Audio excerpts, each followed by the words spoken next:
Hey guys, welcome back. I want to show you a neat little trick that I just found with the Sony 10 to 18mm lens, and I guess you could say this is sort of a hidden macro mode. So basically, with Sony lenses, at least the ones that I have, this weird thing happens when you disconnect it. The motors for the focus move to a different position. So you can see the focus move. And I don't know why that happens, I don't know exactly how they've worked this, but that's what happens. So, I just noticed a cool little thing, which is that when you disconnect the lens from the camera, right now I've got it in full frame mode, I've got it connected properly to the camera, twisted all the way, and this is the minimum focus. So it's sort of like a, I mean, it's super wide. This is 12mm at full frame mode. Oh, I was 11.5. I was 12mm at full frame mode, which is ridiculously wide. So it looks quite wide, but I mean, that's like a hand distance away.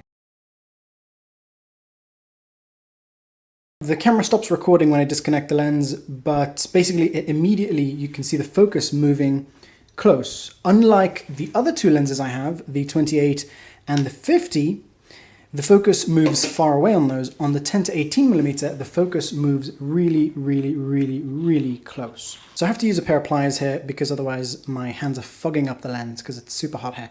But basically, when you want a shot like this, you could disconnect the lens slightly from the camera. Obviously, be really careful because you might drop the lens if it fully disconnects. But then you can focus from 18 to 12mm and get just this really cool, ridiculously wide, super close macro mode. And I did something like this with a helicoid adapter, which is an adapter that goes behind the lens that focuses the lens, that basically pushes the lens forward. Basically like a moving macro tube. I did that with the Samyang 14mm, and the issue there was that the quality loss was not very nice once you've focused in that close. With this one, I think it doesn't look as bad as the Samyang when focused so close. And this will focus super close. So let's go to 12mm here. And actually you can push it to about 11, almost 11mm. And then you're focusing ridiculously close to the thing. So here the SD card is actually touching the lens like that. So I'm actually touching the lens with that card and then focusing, I'd say about 2mm, 3mm in front of the lens. Cool little extra if you have this lens or if you want this kind of look. And if you zoom in a little bit, then you move the focus forwards a little bit and get something that's nice but slightly more normal. So here it's about an inch focus away from the lens. So it looks a little more normal but still very nice and close. Great little trick if you don't mind, you know, risking your lens falling and just basically remembering to be really careful with it once you've unscrewed it slightly. And then it might be fine, but do this at your own risk. So let's take a look at the back of that SD card. So here let's take a look at a AA battery. It's my inner loop here.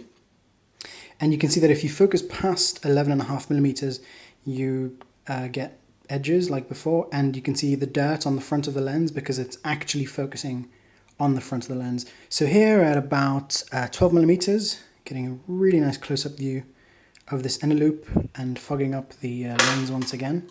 Man, fog this lens! And I want to see what this is like with a little ring light.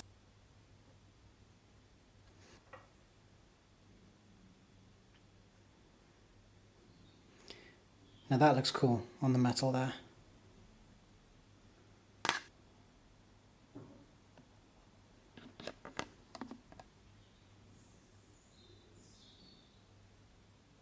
Alright guys, so I hope you found that awesome and interesting, and I'll see you guys in the next video. Bye!